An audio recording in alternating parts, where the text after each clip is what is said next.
Hello, everyone. Welcome to part 2 of chapter 17. In this section, we are going to discuss the eye. The eye kind of is as big as the ear and the other special senses that we discussed together, taste and smell combined.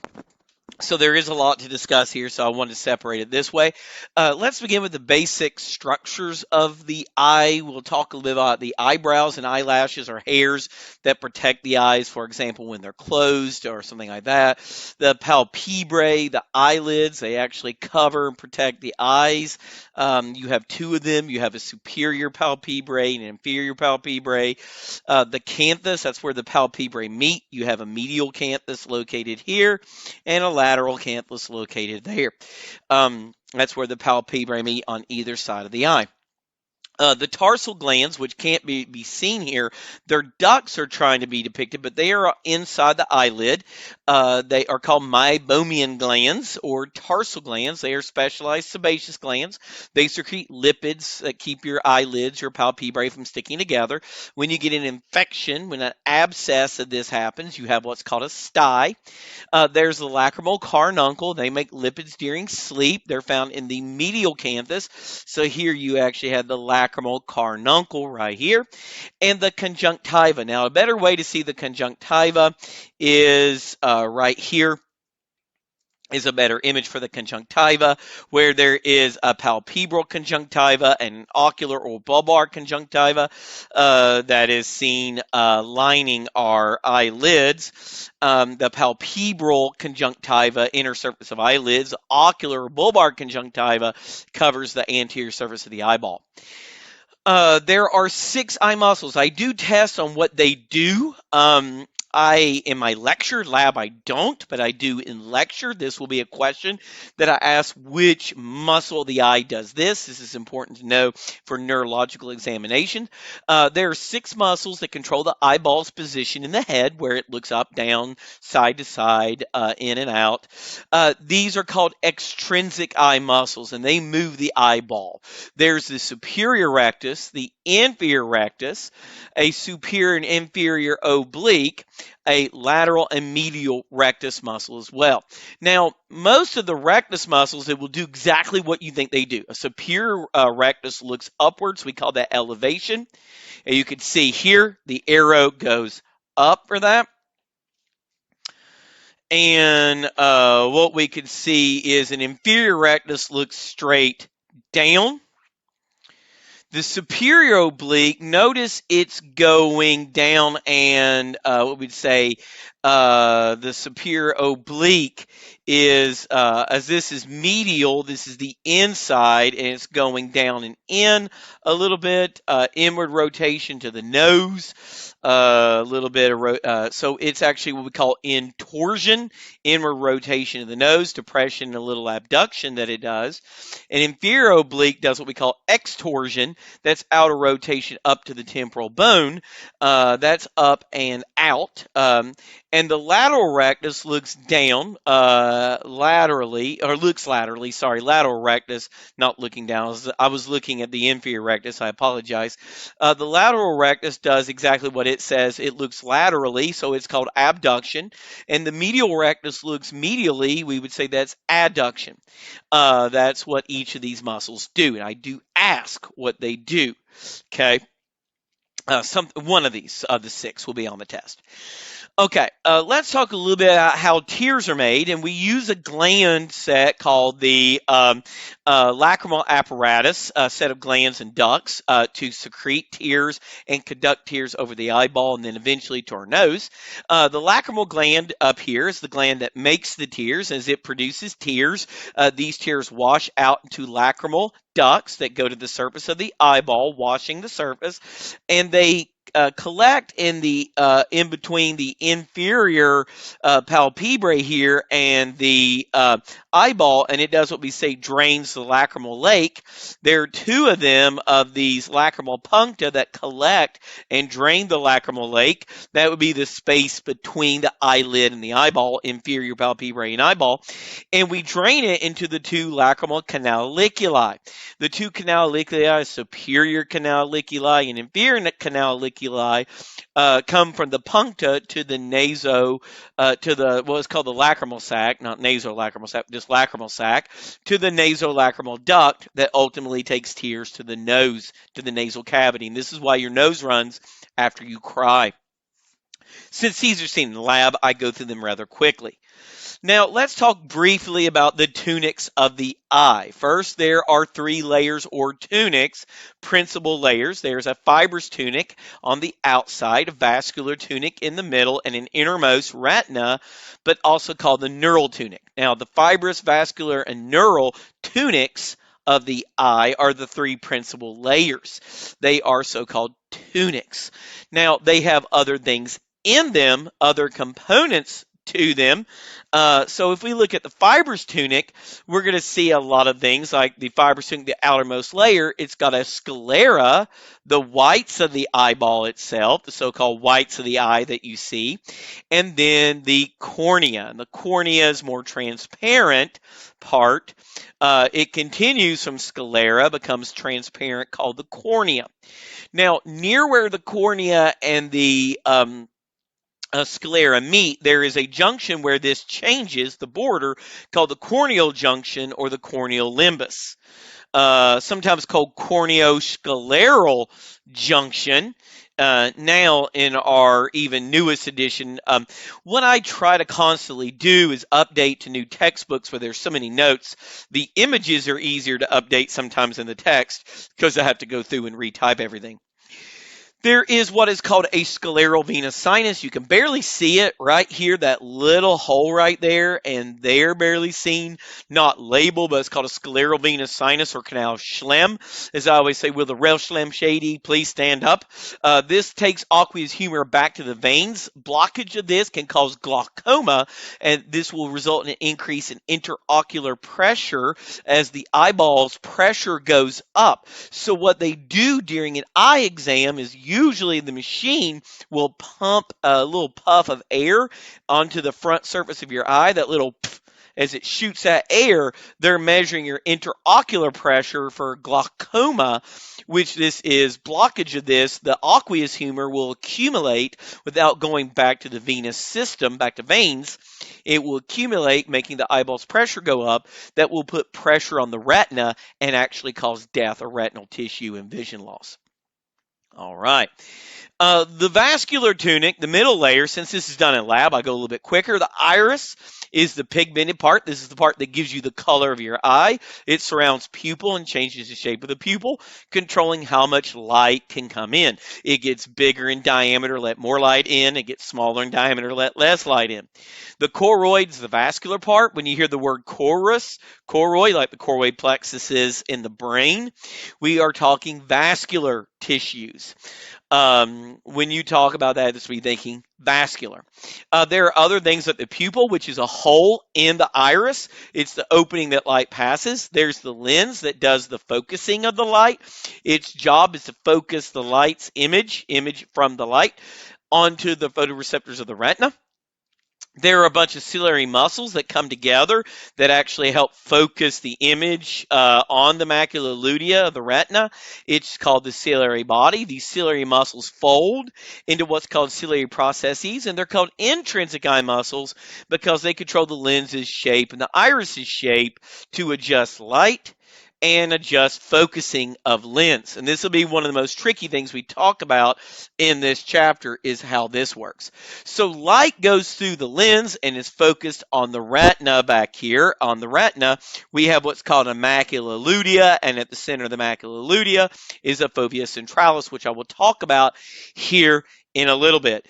Now, what I want to talk about is what the vascular tunic actually does. Now, this isn't talked about in lab, but I mentioned it has 4 functions in lecture, and I do want to make sure we understand the functionalities of this tissues. And the vascular tunic, for one, gives us blood and lymphatic vessel route. It gives a route so that blood vessels can supply nutrient to the eye's tissues, and lymphatic vessels can drain any potentially infectious material and foreign objects, things like that, like bacteria, viruses, fungi that get in the eye, that it can drain that out and help it keep it free of infection.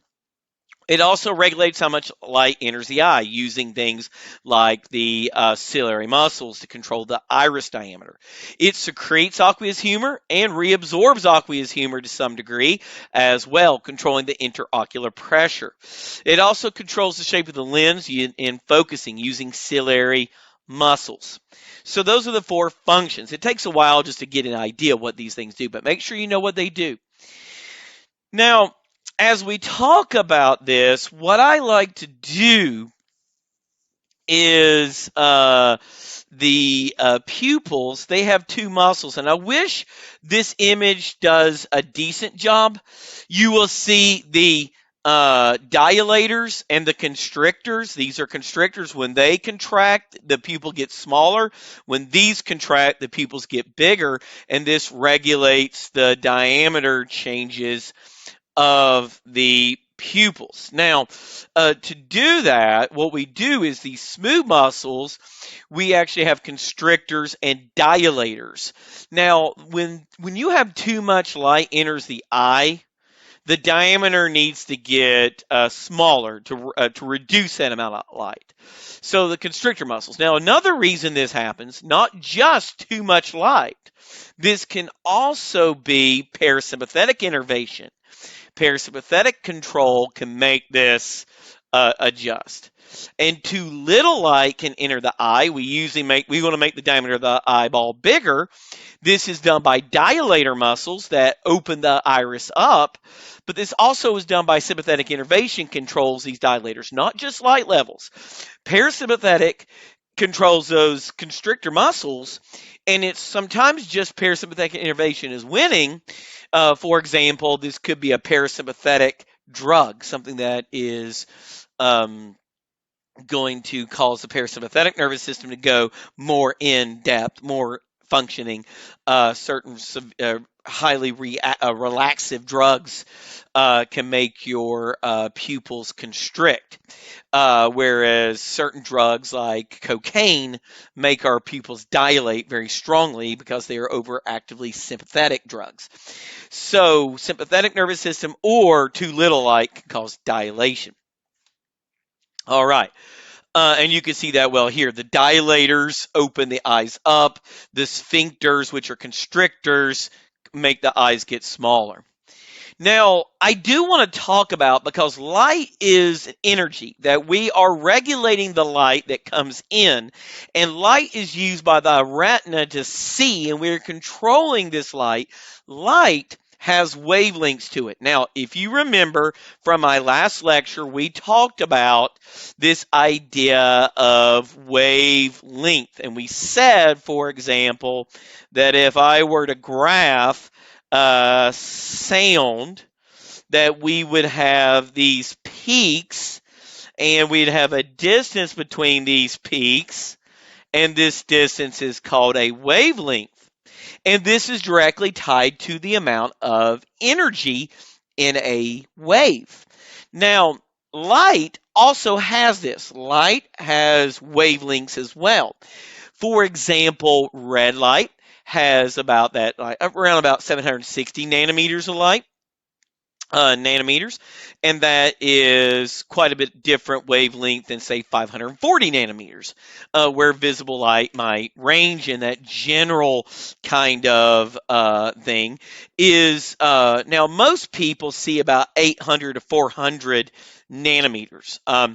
And our eyes generally see, for most humans, somewhere between 800 to 400 nanometers of light, and between the distance between the peaks. Different wavelengths have different energy. For example, short wavelength is very high energy, like violet light. Roy G. Biv, red, orange, yellow, green, blue, indigo, violet. Roy G. Biv, that is the wavelengths of light that was in a rainbow. The short wavelength is actually high energy light at the top of the rainbow, where long wavelength at the bottom of the rainbow is that long wavelength, lower energy red light. It's long and low, short and high, which is kind of hard to keep straight in most people's heads. Now, what I want to talk about is light's refraction, and that is the real tricky concept here, is to talk about the basic idea that light has energy. We got that. Light passes through a medium and it is bent. The energy that it possesses can determine how much it bends. Now, you have seen this before. If you've ever looked at how water affects light bending, and you've probably seen images where it looks like somebody's head above water looks like it's in a different place in their body below water. This is the difference in how water reflects light to air. A lens reflects light, refracts light, bends light. Water bends light, air bends light. They all bend light differently. Now, we say that when we refract light, if I refract it and that light is on the most sensitive part of retina, the macula lutea, and at the center, the fovea centralis, if it's on the fovea of the macula lutea, then we would say it's very clear, and we would say this is extremely well focused. If it's a little bit off and still visible, we might say, okay, it's focused, but not as focused. And then fuzzy. So if it's not focused, it's fuzzy. If the rays of light don't strike the sensitive parts of the retina at the fovea centralis, then it's not very well focused. If they are focused, it's clear and well seen. Now, let's talk about focal point, what focal point and focal distance is. And then we'll get into optics in a moment. Now, there was a student that was at study group who was this past, and he's an engineer, and he's like, that's physics you're teaching them. I'm like, yep, optics, physics. Okay, sorry, I should have cleaned this in between my presentations, and I just didn't. I didn't have a chance to go there and get something. So let's talk a little bit about optics. Now, what I want to do, I'm going to use blue for a lens. And let's say I have a lens here, okay? And this lens is shaped in a particular way. It has a shape to it. Now, let's take an object and put this object, a person we want to look at a distance from us, from our lens, that is specific. Like, okay, let's say this is at a normal distance. Now, what's going to happen is we're going to focus this person. So what's going to happen is light from this individual is going to hit our lens, okay? And when it hits the lens, light is refracted. And the light is bent by the lens to the point called the focal point. And that is wherever this lens focuses that light. Okay, it's called the focal point. Now, if I take a line, and I'm going to use a dotted line here to represent that. And I take a line down the middle of this lens here, and I'm measuring the distance from this lens. I've got a distance from this lens, and I've got a distance from the focal point. This distance here is called the focal length. Okay, the focal length. Now, the focal length is determined by a few factors. Now, the shape of this lens determines where that focal point went, and the distance this object was determined where that focal point was with this lens. So the focal distance is influenced by the shape of the lens and the distance the object is from the lens. Now, let me give you some examples of how this might be different, and we'll talk about it, and then we'll come back and discuss physiology and accommodation, and I'll help you understand. Let's say this individual here walks closer to me, and they walk near me. What's going to happen is, let's say that focal point is now here. Let's just say it's here, okay? I really probably should have tried to make it a little bit closer, but that's okay. Let's say, now what's happened is, we now have a focal point that's out here a little further. So what we've done, we have now increased the focal length because the object moved nearer to us. Now, what if this object decided to move? This person decided to walk away from me. They decided to walk further away from me. What's going to happen is, the focal point is now here. It is now no longer, we have now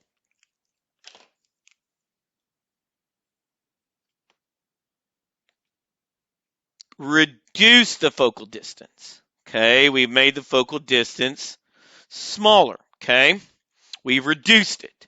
So what we've done from a standpoint of optics is when an object moved, we altered the focal length.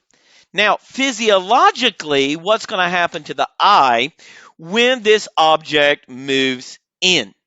The object moves in. What we need to understand is the rounder the lens, the more it bends. When this object moves towards me and we increase the focal distance, the rounder the lens, the more it bends. We need to basically make this lens get fatter. We need to thicken our lens. And when our lens gets thicker, we will bend that light back to the focal point of the fovea. And if this is on the fovea here, it will be a clear image. Right here, it was blurry. Put it here, and it will be clear. Okay? Now, the rounder the lens, the more it bends. When an object moves away from you, what we want to do with that light is we need to make the lens a little flatter, not as rounded, but a little flatter, and we need to bend it less. So what we will do is make this light go here. It was blurry. Now it's on the fovea, and it's clear again. Okay? This drawing shows you exactly what happens to the lens's shape when objects move towards or away. And you need to know how this affects the focal distance and then how that ultimately causes you to see. Okay? I will ask this on a test.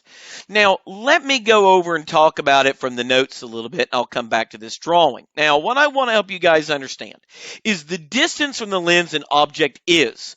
The close objects have greater focal distances. They increase the focal distance. When something moves towards you, focal distance is increased. And the further something is away from you, the shorter the focal distance is. An object's distance affects focal distance. The shape of the lens also affects focal distance. A round lens has a shorter focal distance.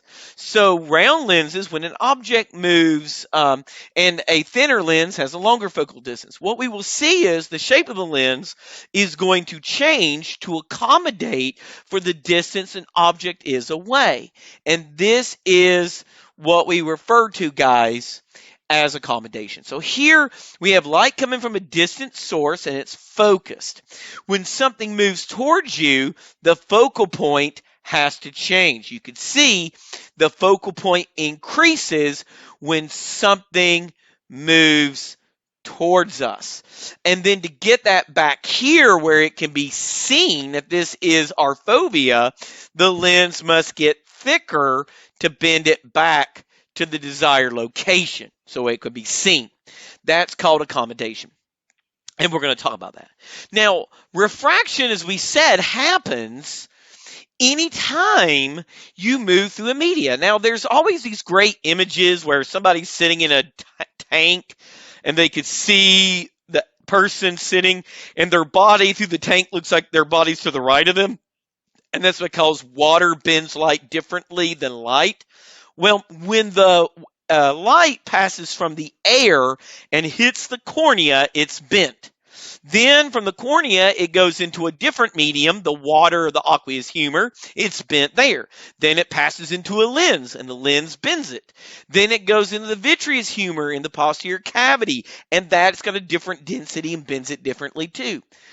But most refraction actually happens in the cornea. The cornea is the place of the greatest refraction. There's a great reason for this. Our book doesn't go into it.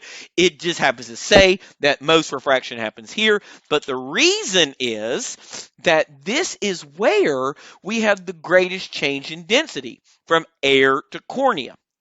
The medium changes, it's the most dramatic change from the air the light's going through to the eyeball. It is the area of the greatest change in density.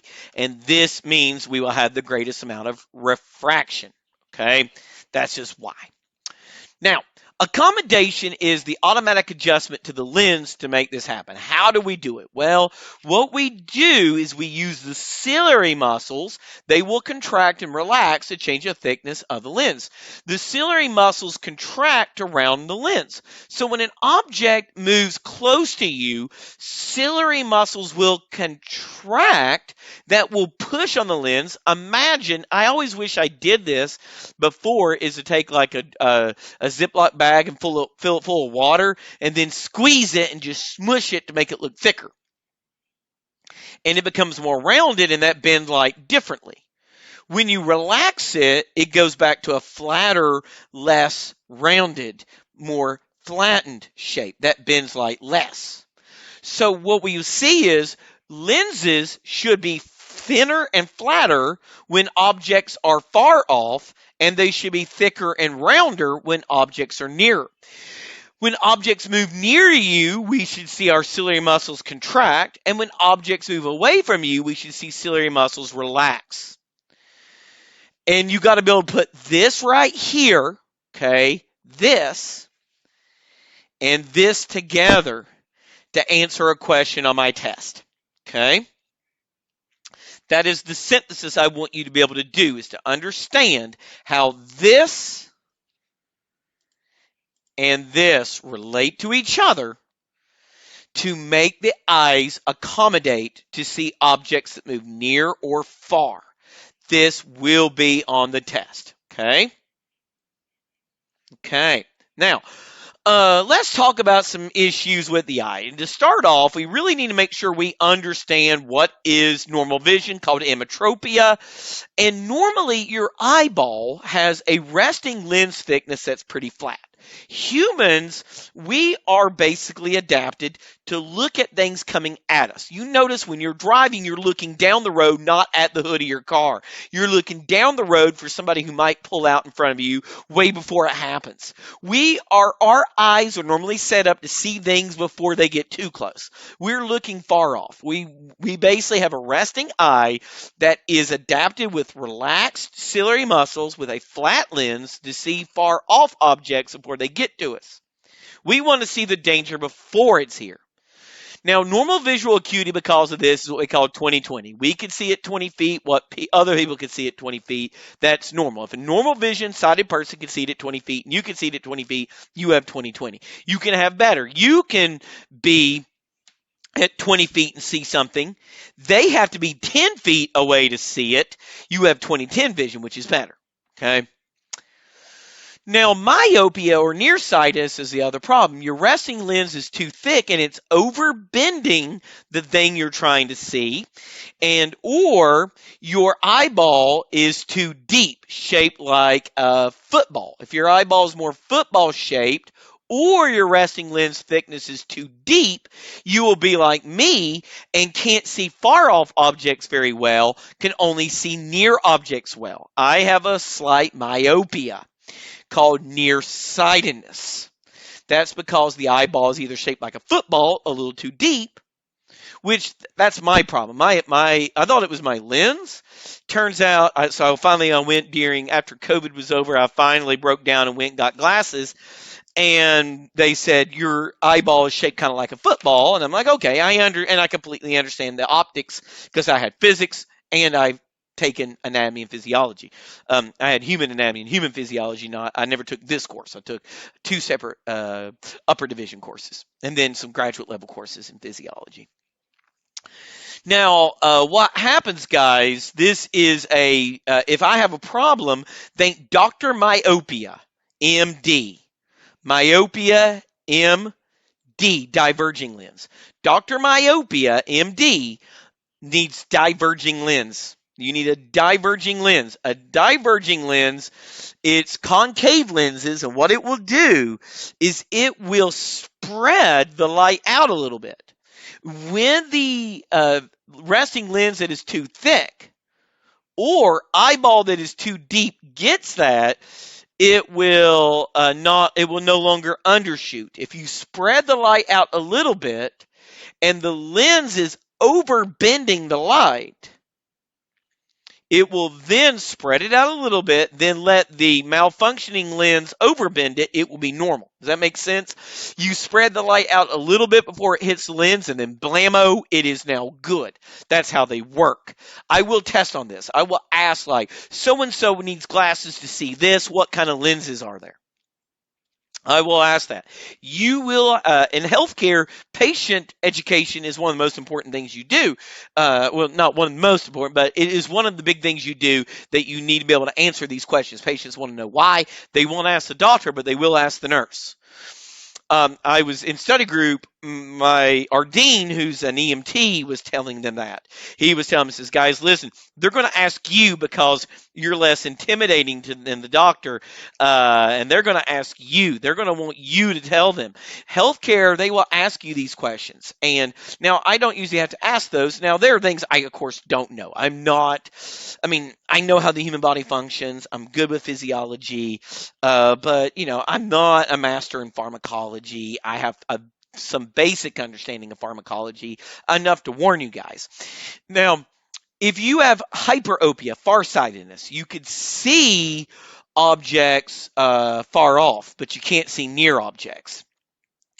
There is a type of this called presbyopia. It's when you get older, your lens gets less elastic, less stretchy, and become an old man. Presbys means old man, like Presbyterians, because we all know Presbyterians, they're the frozen chosen. So we use a converging lens. Think high C. Hyperopia, C, converging lens. What it does is these lenses bend the light extra for the lens that doesn't bend enough. So that's what the converging lenses do. Okay, so your eyeball is either too shallow or your lens is too flat. It's not bending the light enough, so you end up with what is called hyperopia. So that's how we get it. This is how things look. This is how we fix it with glasses. All right. So images, how are they formed? One of the weird things about lenses and stuff is they tend to invert light. We get flipped images. The light that you actually hits your retina is an inverted mirror image. Why this is light from the top of an object hits the bottom of the retina, light from the bottom of an object hits the top of the retina, and this makes it a flipped image. Light from the left hits the right of the retina, and light from the right hits the left of the retina, making them inverted mirror images. The brain knows this, and it takes that image and puts it the right way in your brain. Your brain knows this. Your brain corrects it. And here you could see this being shown to you. People disagree with me on a drawing that I do all the time, and I'm like, if you look at this is how the eyeball works. Medial visual field hits the lateral retina. Lateral visual field hits the medial retina. This is how the eyeball works. Okay? All right. What I'm going to do, guys, is I'm going to draw out the retina for you. We're going to do this drawing. One of the reasons why I'm redoing this is there was some drawings that didn't come across. The rest of these all should be more normal, but this one, it might look a little bit weird. So let's talk about it. Let me draw it and sketch it, and then we'll go and do it together. So we're going to start with the retina. The retina layers. Now with the retina layers, I am going to start at the very back. Let me actually do this. There we go. We need a little bit more room here. So let's draw the pigmented epithelium. And we'll use black because it's got a lot of melanin in it to absorb extra light. And we're going to draw our pigmented epithelium here. Pigmented epithelium.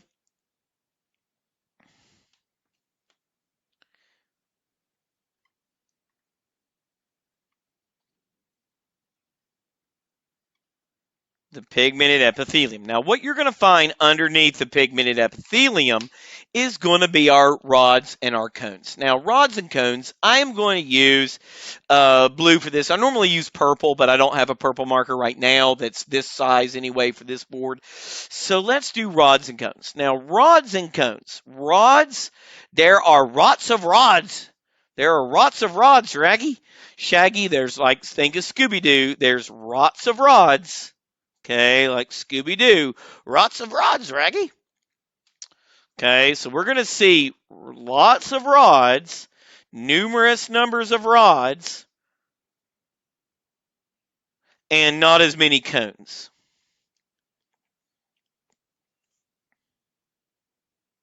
And we're going to go draw cones like triangles.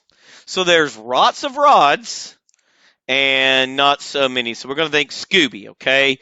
Rods and cones. These are called photoreceptors. Photoreceptors, okay? They're photoreceptors. Now, the rods and cones, they are synapsing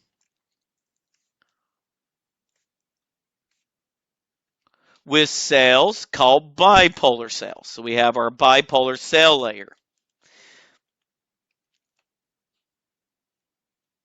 The bipolar cells can synapse in a very specific pattern. Number one, they can synapse, one bipolar cell can synapse with multiple rods, like 2 rods, but they can only go with 1 cone at a time, okay? So a bipolar cell can synapse with many rods, but only 1 cone. Now, down here, we're going to have our next cell layer. And I'm going to put G, and that's our ganglion cells. So these are called ganglion cell layers. The ganglion cell layer, ganglion cells are going to receive information from all of our bipolar cells. All of our bipolar cells are going to synapse with ganglion cells. Then the ganglion cells, they're going to give off some axons, and these axons that they give off becomes the cranial nerve number 2, the optic nerve. This is what becomes the optic nerve, is the ganglion cells' axons. The axons of the ganglion cells become the cranial nerve number 2, the optic nerve, okay? Now, this gives us a very interesting phenomenon. When light comes in, the light passes through like this, hits rods and cones. Rods and cones do their physiology. They produce an image. They tell a bipolar cell tells a ganglion cell sends it back through the eye. So light goes through once, the information goes out, and then back through the eyeball again. So literally passing through the eye twice. Now, why does it do this? Is we got the rods and cones at the back to protect them from overstimulation and stuff like that, from being burned out by the light. And the pigmented epithelium acts as a dead stop to stop that, okay? Now, let's take a look at that now in some text and kind of get an idea. So the pigmented epithelium absorbs any excess light and prevents a reflection, so the light doesn't doubly stimulate rods and cones, burning them out. Now there's a neural portion. The neural portion is the part that has the photoreceptors, the bipolar cells, and the ganglion cells. So that's called our neural portion. And I didn't put a bracket around the neural portion. I'm just going to say it here. Now the rods are by far the most numerous. There are lots of rods, Raggy. There's lots of rods. They're the most numerous. They do black and white, so they are good in the dark. They are good in the dark, efficient in dim light. They are good in the dark, dim light. Okay. Rod does dim light. Cones are for color. Cones like lots of light. Now, cones, there are three types. There's red cones, there are blue cones, and there are green cones. They have what's called your erythrolob, coralob, and cyanalob proteins in them that let them absorb different wavelengths of light so they can see the different color. Like red light has a different wavelength than blue light, and green light has a different wavelength than blue and red. They all have different wavelengths. That's the primary colors. Now, cones are less sensitive. They need to light than rods are. They need a lot of light. They need bright light to function to activate them because they're less sensitive. It's harder to make them fire. Bipolar cells synapse with photoreceptors and ganglion. Now, several rods can synapse with a bipolar cell, but only one cone for a bipolar cell. And the ganglion cells synapse with bipolar cells, and their axons form the optic nerve, cranial nerve number 2. All right, so this is, if you could sketch this will definitely help you guys understand the retina's layers and the basic plan of the retina. So what we're going to do next is talk a little bit about the physiology of rods and cones. But as you can see here, there are wavelengths of light and different absorptions. That light is absorbed different wavelengths in nanometers, and I wanted to use this drawing to show like red's about is a little over 650 towards 700 nanometers of light, typically like orange red, red orange, and red. Violets and blues are over there, shorter wavelength, high energy, and there's different things. Rods, they are stimulated by a greater range of light, so they are very sensitive. But since they work good in the dark, when you have low light, you can't tell color. This is why everything looks gray. It's like my dog that's hanging out with me here. She's very black. She's a black dog. And at night, if she's laying around and she's moved, I can't see her. If she gets off a dog bed and she's laying on the carpet somewhere at night, sometimes I accidentally step on her because I can't see her. She's a black dog. She's a black lab mix. She's laying here watching me record. She's my baby girl. She knows she's got daddy.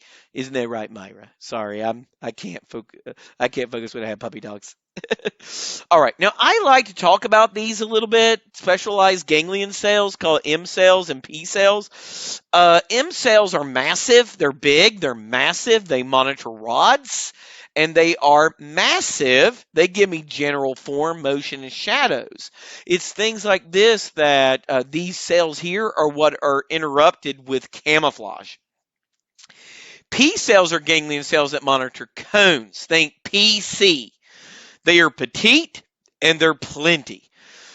There's a lot of them. They're small and they're numerous, so they're petite and plenty. P cells are petite and plenty. They give me edges, fine detail, and color. These cells, M cells and P cells, are interrupted by camouflage. So here's a diagram showing what I drew here. This drawing. This is that diagram, okay? Okay, so let's talk a little bit about rods and cones physiology. Okay, let's get into the physiology of rods and cones. First off, physiology of rods and cones. What I want to help you guys understand is, first off, the rods and cones function very similar. They have different sensitivities, different wavelengths, but their physiology is generally the same. So that is a unique property. They have the same basic function to the point if we can understand a rod, cones are a little bit more complicated because their absorptions are different of light, but they behave the same way. So their physiology in general is the same. So it can be that if I study a rod, then I can understand the cone. Now, these cells have what is called an outer segment, which has these optic discs in them. These discs called optic discs, the visual pigments called on the optic discs, and the inner segment is the part that produces and releases the neurotransmitters. Now, there's also a stalk that are called connecting stalks that are found on them to hold the outer and inner segments together. There is a cell body that holds the nucleus, and there are synaptic terminals that are at the end that hold the neurotransmitter, hold and release a neurotransmitter called glutamate. Glutamate is the neurotransmitter used in rods and cones. And glutamate, we talk about, is an amino acid base derived from glutamatic acid. Glutamate is a neurotransmitter that is an amino acid derivative neurotransmitter. All right. So in these optic discs, all over them are rhodopsin molecules. And a rhodopsin molecule, our book doesn't go into it very nice, but there is this molecule, the globular protein called opsin, and a molecule housed in it, a visual pigment called retinol. Retinol is derived from vitamin A, retinoic acid. And what it is used for, it has these conformational changes it undergoes when it is in the light versus in the dark. Now, let's talk a little bit about how this works. There will be a nice image that shows how these work. But what I want to help you guys understand is dark current. Now, with dark current, what's going to happen is this, okay?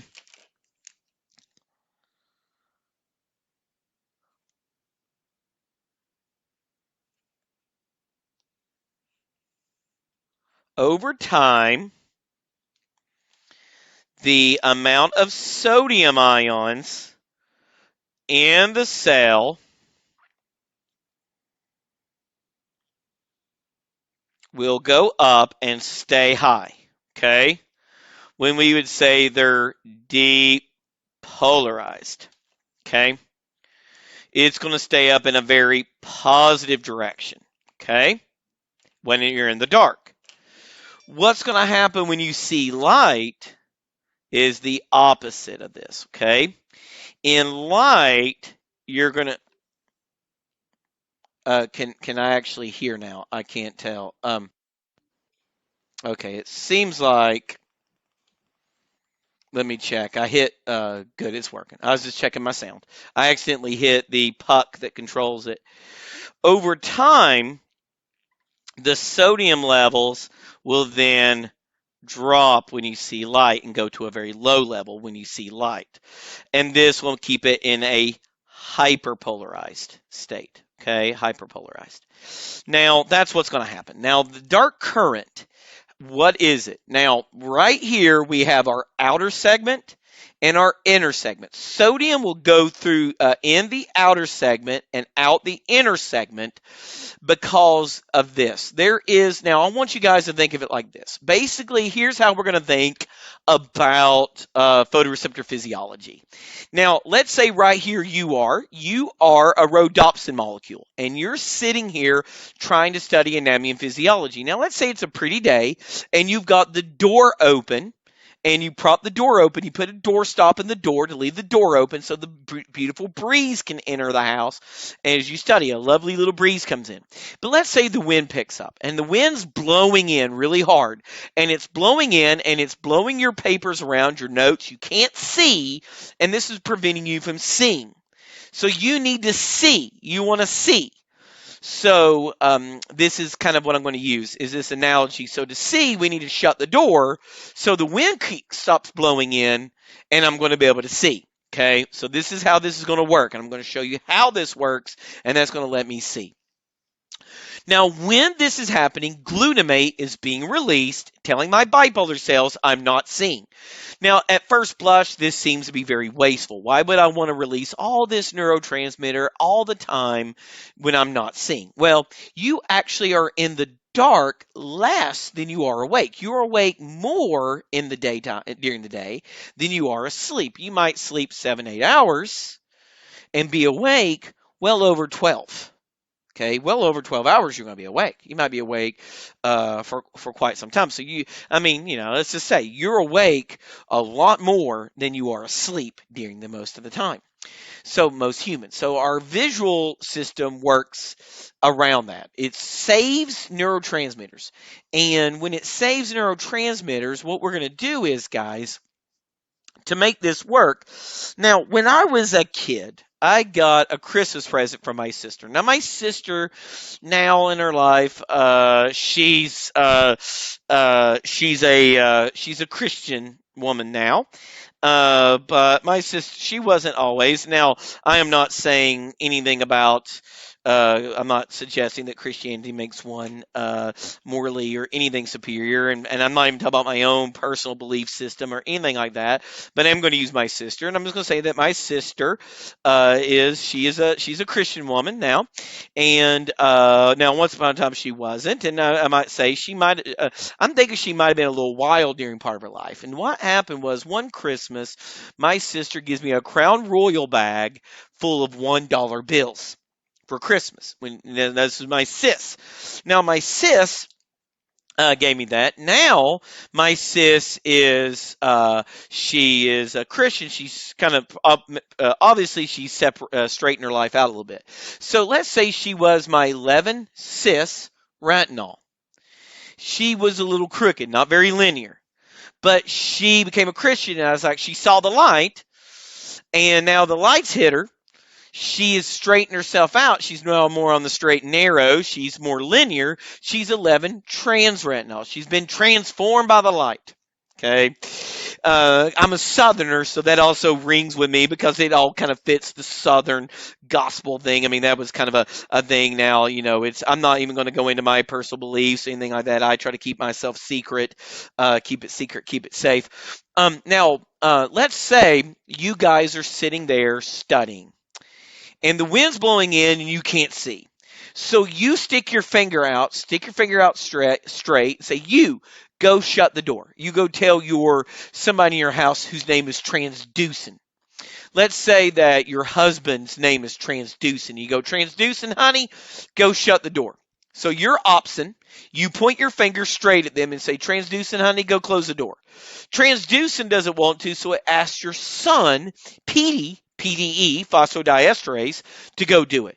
Phosphodiesterase goes and kicks the doorstop out. The doorstop is gone. The door shuts. So what does transducin do is it activates phosphodiesterase. Phosphodiesterase is an enzyme that breaks down the cGMP, which is our doorstop. The cGMP doorstop is now gone. The cGMP levels drop and the door's shut. The sodium gates close and no more breeze comes in. No more sodium is coming in. So now dark current reduces because you're in the light. Glutamate stops being released, and this tells bipolar cells that this rod has seen. Okay, so here we are. My crooked sis, she was not so on the straight and narrow, potentially, giving her young brother now my mom was a Baptist and teetotaler Baptist who did not know what the Crown Royal bag was. My mother's like, what a pretty bag. And, but it's a Crown Royal bag. And I always think of the Right Reverend Horton Heat says Crown Royal bags aren't mittens on a cold winter's day. So please don't take the baby to the liquor store. It's not the kind of bottle he's been crying for. You guys have to be kids of the 90s to know much about Reverend Horton Heat. So retinol has these two conformations. There's the 11 cis that's kind of crooked. Think about my crooked cis. And then when my cis sees the light, she's straightened herself out. That's 11 trans. She's been transformed. She's on the straight and narrow from here on out. She saw the light. She saw the light. Okay. I know I'm borrowing it from a little bit of the Southern gospel thing that's always an integral part of Southern culture, even if you're, whether or not you're a believer or not, that's a big part of Southern culture. So I'm just trying to be kind of funny with it. So it absorbs it and becomes 11 trans, more straight. What happens is that activates, that leads to a process that our book just does not go into, that activates transducin. Now, there's some really cool biochemistry that does that. I had to learn it at that level, the biochemistry that happened there in some courses. But that transducin activates PDE. PDE goes in and kicks the doorstop, the CGMP out, and the door shuts. And now dark current diminishes. When dark current diminishes, we go towards negative and we go into a hyperpolarized state. From about now, negative 40 is more positive than negative 70. Okay, I hope you guys understand that, integers, okay? Now, that decline in glutamate tells a bipolar cell that it was synapsing with that this cell has detected light and that it's been turned off, and that means we've seen light, and that's going to help start making signals.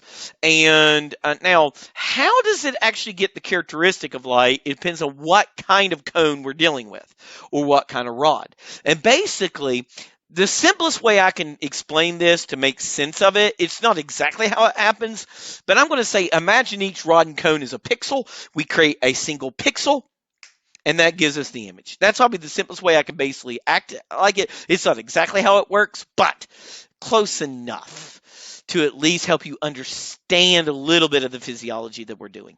The book just does not do enough of the physiology justice, but it's something I do teach how it works, because this helps you understand why people who have vitamin D deficiency, which retinol is made from vitamin D, will have night blindness. So this is basically how this happens. And once we've actually seen it, we have to dismantle this. Enzymes will bring it back, put it back together again, and redo it again. This is called bleaching, retinol bleaching, rhodopsin bleaching. We actually have to dismantle it, put it back together again. This is why when you go outside in the light and come inside to a dark house, you can't see anything, is this right here. The changes how you have to build this back together again. Okay, this is why you can't see when you guys come in from the bright outside. All right, I hope I helped you to understand it with my analogies. And we're going to move to the rest of the retina. Now, the retina has an ora serrata. That's the ridged anterior edge, serrated anterior edge of the retina. It's kind of ridged. It's the front of the retina where the retina butts up against the ciliary bodies and things like that. The macula lutea. The macula lutea, or macula, is the center of the retina. Cones concentrate at the center. There is only cones, no rods, called the fovea centralis. Think of the macula lutea is like a target, and the bullseye of the target is the fovea centralis. Now, if light hits the optic nerve, you don't see. This is a optic disc where the optic nerve leaves, called a blind spot. That's your blind spot, is the optic disc. The optic nerve, cranial nerve number 2, that's the axons of the ganglion cells. And the optic disc is where the optic nerve leaves the eye. There is no photoreceptors there at the optic disc. That makes a blind spot. Now, in the anterior part of the eye, behind the cornea in front of pupil, is the anterior chamber.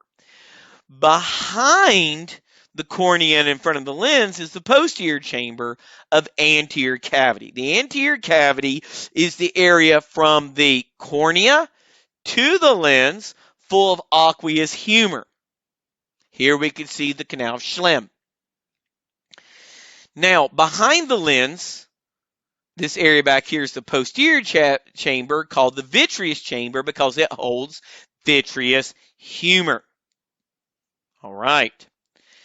Now, let's do visual pathway. This can be really tricky and I want to do visual pathway. I should have erased this while I was talking, but I just didn't. I usually try to erase it when I'm talking if I know I'm going to come back to it, and I should have known I was coming back to it.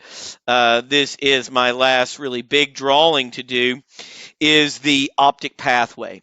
And the optic pathway is a big one to understand. I do know that nursing students will see this. I have my students have told me, said, if you didn't teach this, I'd been so lost. He said my professor in the program I was in was trying to teach it, and they did a horrible job, that they just really were doing a terrible job trying to explain this, how it worked. And it is tricky. I'm going to admit, it is tricky. It can be very tricky to explain. I don't like. I'm not trying to say that I'm something special. I just try to explain it the best I can. I always try to do my best, and but I can tell you guys, I know that I don't always do an amazing job. I try. I want to do an amazing job. My goal is to always be amazing and spectacular, like the greatest thing you've ever seen. Now, so here's our retina. Here's our optic nerve. Here is our optic chiasm. Here is our optic tract, and here is to look is the lateral geniculate nucleus of thalamus. Okay, this is what we've got here. Okay, now to do this, I'm going to use blue and green. Let's say right here I have the medial visual field. Medial visual field. Over here I have lateral visual field. Over here I have lateral visual field. Okay, now what I want to help you guys understand is this, okay? Now, first off, let's do medial. Now remember, everything we see that hits our retinas is inverted mirror images. So our medial visual field will strike the lateral retinas. Okay, medial visual field will strike our lateral retinas. Sorry if you can hear my dog start to whine. I think she hears my wife doing something and she wants out now, but I'm in the middle of recording. All right, and the lateral visual field is going to hit the medial retina. Okay, this is how our eyeballs work. Now, because it hits that, now I'm really exaggerating this. I mean, more so it's going to be hitting right there on the fovea, but I'm really being exaggerating here, okay? Now, what I want to help you guys understand is this. There are certain parts of this pathway that cross over. Notice that our medial visual field here is hitting lateral eye, and the medial visual field striking lateral retina does not cross over. Now, it is the lateral visual fields that will cross, okay? So what we're going to do is take this lateral visual field information and cross it to the contralateral optic tract. Now, I don't know if you learned words like contralateral and ipsilateral in A&P 1. I teach it. So if you've never seen those words before, I apologize. That means on the opposite side. And here, this is going to stay uncrossed, and it's going to go to the ipsilateral on the same side. Okay? Now, what I want to do is I'm going to teach this real quick in a very clinical way so that you have the understanding and get to see why this works the way it does and help you understand something you would need to know in a clinical program. This is actually taught in nursing school, okay, and other programs. I learned it when I was a student. So what we're going to do here let's say this is our left eye and this is our right eye, okay? Left and right. So let's say we have that, okay. Now, let's say this is our left eye and this is our right eye. Now, let's say these are our medial visual fields and these are our lateral visual fields of each eye, okay?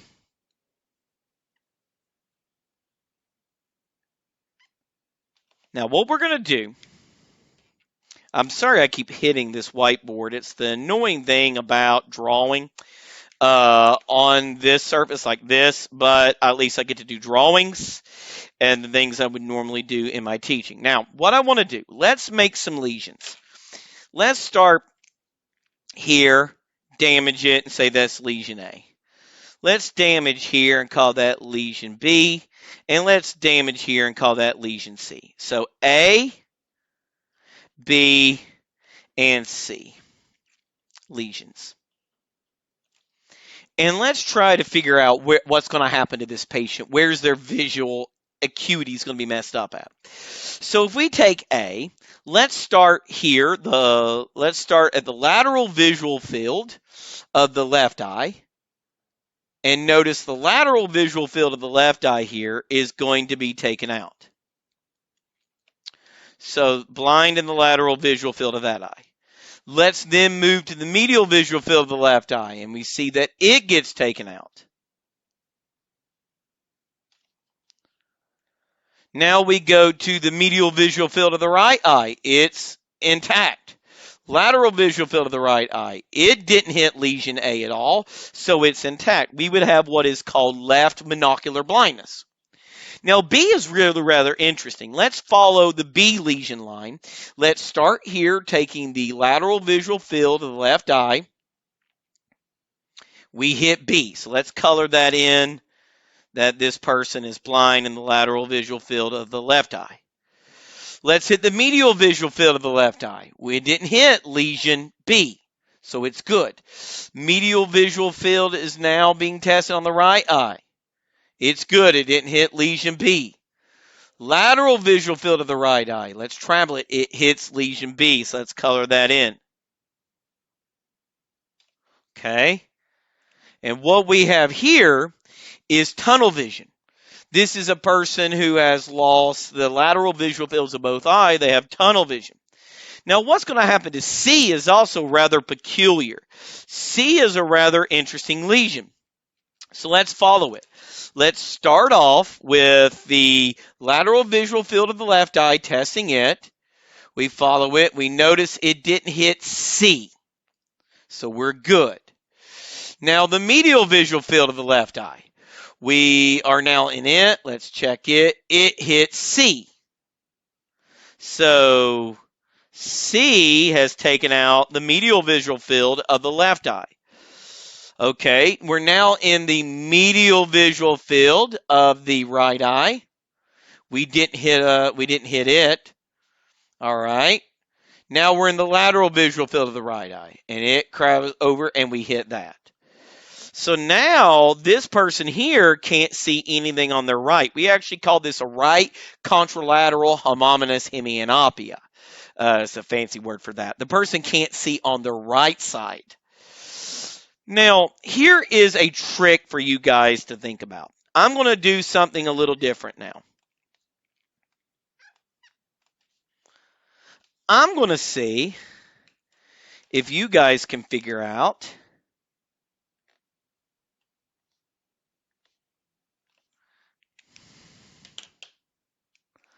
what might cause this. Take a few seconds, see if you can figure it out. I'm going to give you the answer, but pause and see if you can figure out what would cause that. Where would the lesions be? Lesions or lesion, where would it be to cause that? Okay, so if you pause, now if you haven't paused and done it, go ahead and do it. I'm giving the answer now. Here's the spoilers.